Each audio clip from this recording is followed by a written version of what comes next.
8માં મેથ્સમાં chapter 5માં આગળનો topic વર્તુળાલેખ એટલે કે પાઈ ચાર્ટ વિશે આપણે ભણવાના છે. એક્સરસાઇઝ 5.2 ચાલુ કરતા પહેલા આપણે થોડુંક ઇન્ટ્રો પાર્ટ આનો જોઈ લઈએ તો જ તમને એક્સરસાઇઝ 5.2 સમજાશે. ચાલો વિદ્યાર્થી મિત્રો, તમે અત્યાર સુધીને તો ચાર્ટ તો તમે આવો વર્તુળ આલેખ તો તમે જોયો જ હશે કે જેના ઉપરથી તમારે પ્રશ્નના ઉત્તર આપવાના હોય, બરાબર. તો અહીંયા પણ એવો જ કોઈક આલેખ છે. જુઓ, અહીંયા આલેખ છે. આ આલેખ બતાવે છે કે જે દિવસ દરમિયાન બાળક સમય પસાર કરે છે, બરાબર, કયા કયા કાર્યમાં કેટલો સમય પસાર કરે છે તે દર્શાવે છે.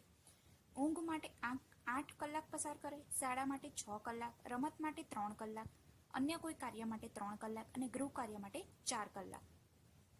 હવે જુઓ, અહીંયા તમને આવી રીતે ક્વેશ્ચન પૂછાય કે બાળક દ્વારા ઊંઘમાં વપરાતો સમય, ઊંઘમાં કેટલો સમય વાપરે છે તો 8 કલાક, બરાબર, 8 કલાક. બીજો એવો પૂછે અથવા તો કે બાળકની ઊંઘ વર્તુળનો કેટલો ભાગ આવરે છે.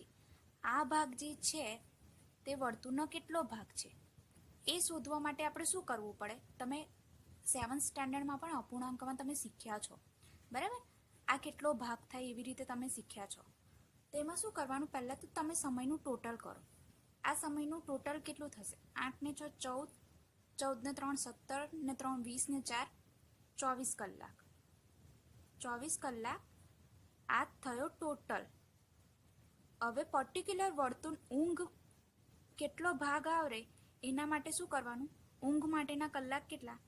8 કલાક અને એના છેદમાં ટોટલ, બરાબર. તો ચાલો, અહીંયા શું આવશે? 8 તાલી 24 એટલે 1/3 ભાગ.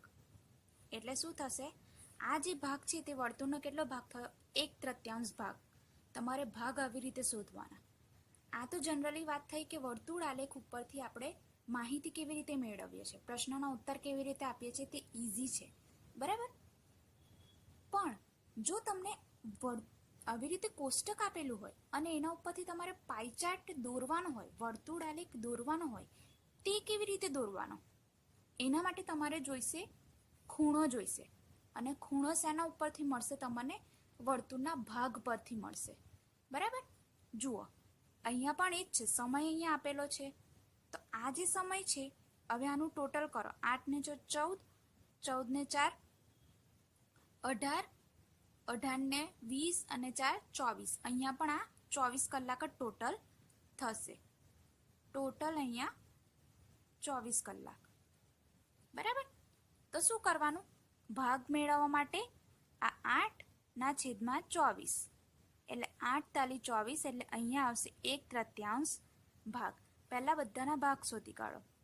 6 ભાગ્યા 24, 6 ચોક 24, 1 ના છેદમાં 4, 4 ના છેદમાં 24, 6 ચોક 24 એટલે 1 ના છેદમાં 6. અહીંયા આવશે 4 ના છેદમાં 24, 1 ના છેદમાં 6. અહીંયા આવશે 2 ના છેદમાં 24, 12 દુ 24 એટલે અહીંયા આવશે 1/12, બરાબર. આ ભાગ થયો. જો તમને ભાગ મળી જશે એના ઉપરથી તમને ખૂણો મળશે. ખૂણો કેવી રીતે મળશે? એક વર્તુળ માટે, એક આખું વર્તુળનો ખૂણો કેટલો હોય? 360 ડિગ્રી. કારણ કે અડધો તમને ખબર છે, અડધો 180, અડધું પરિભ્રમણ કરો તો 180 નાખો 360 ડિગ્રી, બરાબર. તો હવે અહીંયા વૃત્તાંશ કેવી રીતે શોધવાનો? આ જે ભાગ છે એને ગુણ્યા 360, બરાબર. તમે ડાયરેક્ટ પણ અહીંયા આ જે ગુણોત્તર છે એને ગુણ્યા 360 પણ કરી શકો છો. તો અહીંયા કેટલો આવશે? 12 તાલી 36, 120. એ જ રીતે અહીંયા 1/4 ગુણ્યા 360, 9 ચોક 36 એટલે અહીંયા આવશે 90, બરાબર. એ જ રીતે અહીંયા 1 ના છેદમાં 6 ગુણ્યા 360 તો અહીંયા છાયું છાયું 36, અહીંયા આવશે 60 ડિગ્રી. અહીંયા પણ એ જ આવશે 360, છાયું છાયું 36, અહીંયા 60 ડિગ્રી. 1 ના છેદમાં 12 ગુણ્યા 360, અહીંયા આવશે 12 તાલી 36, અહીંયા આવશે 30 ડિગ્રી. આ રીતે પહેલાં જો તમારે પાઈ ચાર્ટ દોરવો હોય તો આપેલ માહિતી પરથી પહેલાં તમારે આવી રીતે ખૂણો શોધવો પડે. બરાબર છે. હવે આ ખૂણા ઉપરથી પાયચાર્ટ કેવી રીતે દોરવાનો? તો સૌ પ્રથમ તમારે પરિકરની મદદથી એક વર્તુળ તમારે દોરી દેવાનું.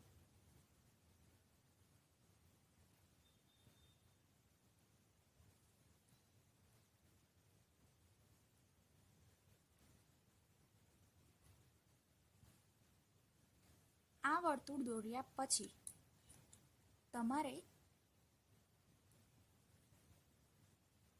કોણમાપકની મદદથી તમારે બધા માપ લેવાના છે.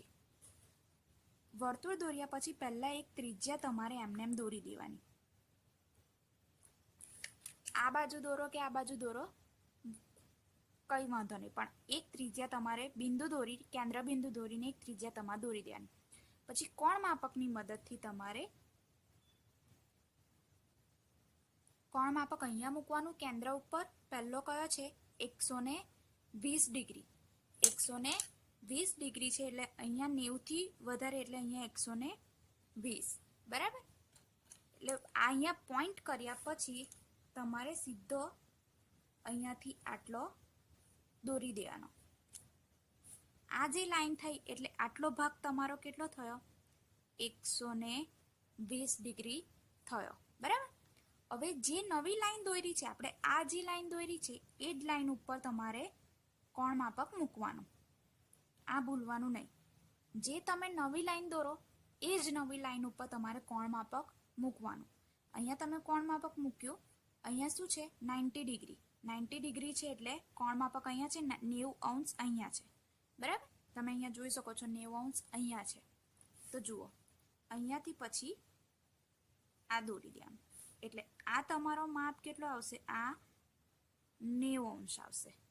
બે ખૂણા અહીંયા થઈ ગયા. બાકી છે 60 ડિગ્રી. ફરી જે નવી લાઈન દોરી એ નવી લાઈન ઉપર તમે કોણમાપક મૂકો. 90 અંશની તમે નવી લાઈન દોરી, એના ઉપર તમે કોણમાપક મૂકો અને 60નું માપ લો. જુઓ, તમારું અહીંયા આવી રીતે 60નું માપ અહીંયા આવશે. બરાબર. મેં જસ્ટ આ બાજુ આશરે કરું છું એટલે ખ્યાલ આવી જશે અહીંયા. ચાલો, એટલે શું છે? આ થશે 60નું માપ. ફરી 60 છે. ફરી જ્યાં તમે રાખેલું જે નવી લાઈન દોરી એના ઉપર તમે કોણમાપક મૂકો. ફરી 60 ડિગ્રી. બરાબર. અહીંયા જુઓ, આ બિંદુ છે તો અહીંયાથી આ દોરી દો. એટલે આ થશે ફરી 60 અને જે બાકી બચ્યું આ થશે 30 ડિગ્રી. બરાબર. આ કેટલું થશે? 30 ડિગ્રી થશે. બરાબર. અહીંયા ફરી તમારે અહીંયા મૂકવાનું. જુઓ, અહીંયા તમે જોઈ શકો છો આ જે લાઈન આપણે નવી દોરી તે જુઓ 30 ડિગ્રી થશે. બરાબર. એટલે પાઈ ચાર્ટ આ રીતે દોરવાનું. જે નવી લાઈન તમે દોરો એ જ નવી લાઈન ઉપર કોણમાપક મૂકવાનું અને તમારે ખૂણા દોરવાના. તો આ રીતે પાઈ ચાર્ટ તમારો રેડી થઈ જાય. બરાબર. આ તો વાત થઈ ફક્ત ને ફક્ત તમને આવી રીતે માહિતી આપેલી હોય ત્યારે પાઈ ચાર્ટ કેવી રીતે દોરવાનો તેના વિશે. બરાબર. પણ જ્યારે તમને પર્સન્ટેજમાં માહિતી આપેલી હોય તે વખતે આ અપૂર્ણાંક કેવી રીતે શોધવાના, વૃતાંશ કેવી રીતે શોધવાનો, સેમ જ રીત છે. પણ અહીંયા ટોટલમાં ફેર આવશે.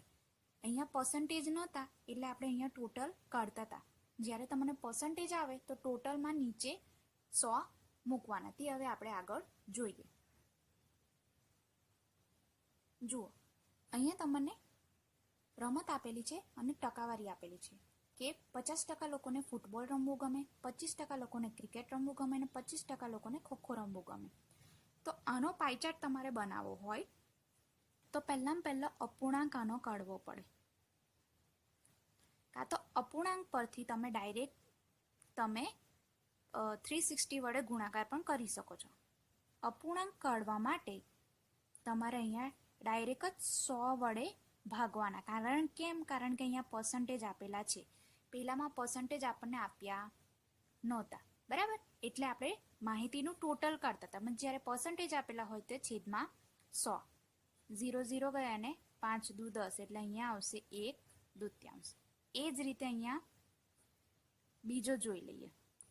25 છેદમાં 100 એટલે અહીંયા આવશે 25 ચોકુ 100 1 ચતુર્થાંશ. એ જ રીતે ત્રીજો 25 છેદમાં 100 25 ચોકુ 100 1 ચતુર્થાંશ. બરાબર. આ આપણે શોધી લીધા ભાગ, અપૂર્ણાંક શોધી લીધા. હવે આવે ખૂણાની વાત. તો ખૂણો કેવી રીતે 1/2 into 360 એટલે 18 દુ 36 180. એ જ રીતે 1 ચતુર્થાંશ ગુણ્યા 360 9 ચોક 36 90. અહીંયા 1 ચતુર્થાંશ 360 9 ચોક 36 અને અહીંયા 90.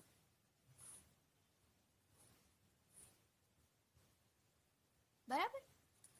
આ રીતે આપણે ખૂણા વૃત્તાંશ મેળવી દીધા. હવે આ વૃત્તાંશ ઉપરથી આપણે પાઈ ચાર્ટ દોરીએ.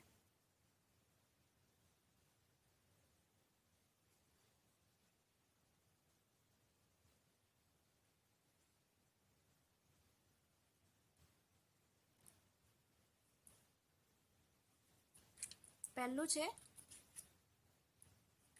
તમારે સ્ટાર્ટિંગમાં ત્રિજ્યા દોરી દેવાની. પહેલું છે 180. 180 તો તમને નોર્મલી પણ ખબર છે કે આખું આવશે. બરાબર. અને પછી છે તમારું 190. તો જો કે અહીંયા 90 સીધું જ આવે એટલે આ થશે 90, આ થશે 90 ને આ થશે 180. આ રીતે તમારો પાઈ ચાર્ટ અહીંયા તૈયાર થાય. જ્યારે પર્સન્ટેજ આવે બંનેમાં સેમ જ છે. વૃત્તાંશ શોધવાનું 360 વડે ગુણાકાર કરવાનો અપૂર્ણાંક સાથે. પણ અપૂર્ણાંક શોધવા માટે અહીંયા ફક્ત નીચે છેદનો ફેર છે. બરાબર. પર્સન્ટેજમાં નીચે છેદમાં 100 લખવાના એટલો ફેર છે. તો આ થયો આપણો ઇન્ટ્રોડક્શન પાર્ટ. હવે આપણે નેક્સ્ટ જોઈશું એક્સરસાઇઝ 5.2.